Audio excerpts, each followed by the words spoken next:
തൃശൂർ പൂരത്തിനോടനുബന്ധിച്ച് പാറമേക്കാവ് വിഭാഗത്തിന്റെ പൂരപ്പന്തൽ കാൽനാട്ട് കർമ്മം നടന്നു. തെക്കേ സ്വരാജ് റൗണ്ടിലെ മണികണ്ഠനാലിലാണ് പന്തലിന്റെ കാൽനാട്ടിയത്. പാറമേക്കാവ് ക്ഷേത്രം മേൽശാന്തി കാരേക്കാട്ട് രാമൻ നമ്പൂതിരിയുടെ ഭൂമി പൂജയ്ക്ക് ശേഷമായിരുന്നു കാൽനാട്ട്. തൃശൂർ പൂരത്തിന്റെ വരവറിയിച്ചായിരുന്നു പന്തൽ കാൽനാട്ട് കർമ്മം. പൂരവുമായി ബന്ധപ്പെട്ട് നടക്കുന്ന ആദ്യ ചടങ്ങുകളിൽ ഒന്നുകൂടിയാണ് പന്തൽ കാൽനാട്ട്. പാറമേക്കാവ് വിഭാഗത്തിന്റെ പൂരപ്പന്തൽ മണികണ്ഠനാലിലും തിരുവമ്പാടിയുടെ നടുവിലാലും നായ്ക്കനാലിലുമാണ് ഉയരുക. തിരുവമ്പാടി വിഭാഗത്തിന്റെ പന്തൽ കാൽനാട്ട് കർമ്മം ഈ മാസം 25-ന് നടക്കും.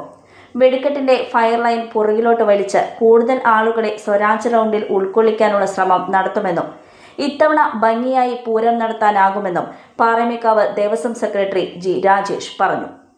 തൃശൂർ ഇന്ന് മുതൽ പൂര ലഹരിയിലാണ്. ഇന്ന് കാലത്ത് 9:30-ക്ക് ബ്രഹ്മശ്രീ കരേക്കാട് രാമൻ നമ്പൂതിരിപ്പാടിന്റെ പൂജകൾക്ക് ശേഷം ദേശക്കാരെല്ലാവരും ചേർന്ന് പാറമേക്കാവ് വിഭാഗത്തിന്റെ മണികണ്ഠനാൽ പന്തലിന്റെ കാൽനാട്ട് കർമ്മമാണ് ഇപ്പോൾ നടന്നത്. പണികളിപ്പോൾ ആരംഭിക്കും. എടപ്പാട് നാദം ബൈജുവാണ് ഇതിന്റെ കോൺട്രാക്ടർ. ഏതാണ്ട് 100 അടി പൊക്കം ആണ് ഇതിന്. പല നിലകളിലായിട്ടുള്ള ഈ പന്തൽ ഇന്നു മുതൽ പൂര ലഹരിയിൽ തന്നെയാണ് തൃശ്ശൂർ.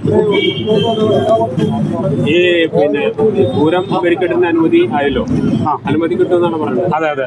എന്താണ് നിങ്ങൾക്ക് ഭേദഗതി വേണ്ടത് ഇതിനകത്ത്? അല്ല, തൽക്കാലം ഇങ്ങനെ നടക്കട്ടെ. ഭേദഗതി വരികയാണെങ്കിൽ വരട്ടെ. നമ്മൾ വേലയ്ക്ക് ചെയ്ത മാതിരി മാഗസിൻ ഒഴിവാക്കിയിട്ട് ഇത്തവണ വേറൊരു മാറ്റം കൂടി നോക്കുന്നുണ്ട്. ആ ഫയർ ലൈൻ കുറച്ചും കൂടി ഉള്ളിലേക്ക് വലിച്ചു കഴിഞ്ഞാൽ നമുക്ക് ഈ തെക്ക് വശത്തുള്ള സ്വരാജ് റൗണ്ടിലെ ആൾക്കാരെ വളരെയധികം നിർത്താൻ പറ്റും. ആകെ 100 മീറ്റർ കിട്ടാത്ത ചെറിയൊരു ഗ്യാപ്പ് മാത്രമേ ഉള്ളൂ ബാറ്റയും രാഘവൻ നമ്പരും. ഞങ്ങളൊരു 4-5 ദിവസം നടന്നപ്പോൾ നമുക്ക് കിട്ടിയത് എമ്മോ റോഡ് വരെ. എന്നിട്ട് ബാറ്റ മുതൽ രാഘവൻ വരെ ചെറിയൊരു ഗ്യാപ്പ് മാത്രമേ ഉള്ളൂ. ബാക്കി എല്ലായിടത്തും 100 മീറ്ററിൽ കൂടുതലുണ്ട്. അല്ല, വളരെ സൂക്ഷിച്ചിട്ടാണ് എല്ലാ സ്റ്റെപ്പ് കൊടുക്കുന്നത് ഇരു ദേവസ്വങ്ങളും. അപ്പോൾ യാതൊരു വക പ്രശ്നങ്ങളും ഉണ്ടാവില്ല.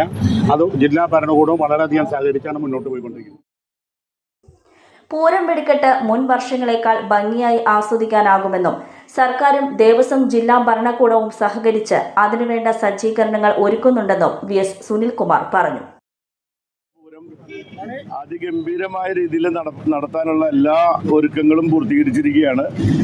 അതിന്റെ ആവേശകരമായ തുടക്കം എന്ന് പറയുന്നത് ഇന്ന് പാറമേക്കാവിന്റെ 100 അടിയിലധികം ഉയരമുള്ള അതിഗംഭീരമായിട്ടുള്ള മണികണ്ഠനാലിലെ പന്തലിന്റെ കാൽനാട്ട് കർമ്മം കഴിഞ്ഞിരിക്കുകയാണ്. ഇത്തവണത്തെ വെടിക്കെട്ട് കഴിഞ്ഞ വർഷത്തെക്കാളും അല്ലെങ്കിൽ മുൻകാലത്തെക്കാളും കൂടുതലായിട്ട് അടുത്തുനിന്ന് കാണാൻ കഴിയുന്ന ഞാൻ പ്രതീക്ഷിച്ചു. കാരണം എന്താ വെച്ചാൽ ഇത്തവണ ഫയർ ലൈനിൽ മാറ്റം വരുത്തി കഴിഞ്ഞാൽ കുറച്ചും കൂടെ അടുത്ത് വരാനുള്ള ഒരു സംവിധാനം ഉണ്ടാക്കാൻ വേണ്ടിയിട്ടുള്ള ഒരുക്കങ്ങൾ സംസ്ഥാന ഗവൺമെന്റ് ചെയ്യുന്നുണ്ട്, ദേവസ്വം ബോർഡുമായി സഹകരിച്ചുകൊണ്ട്. ഇന്നലെ ബഹുമാനപ്പെട്ട മന്ത്രിയൊക്കെ അതിനെപ്പറ്റിയുള്ള വിശദമായിട്ട് പറഞ്ഞു കഴിഞ്ഞിട്ടുണ്ട്.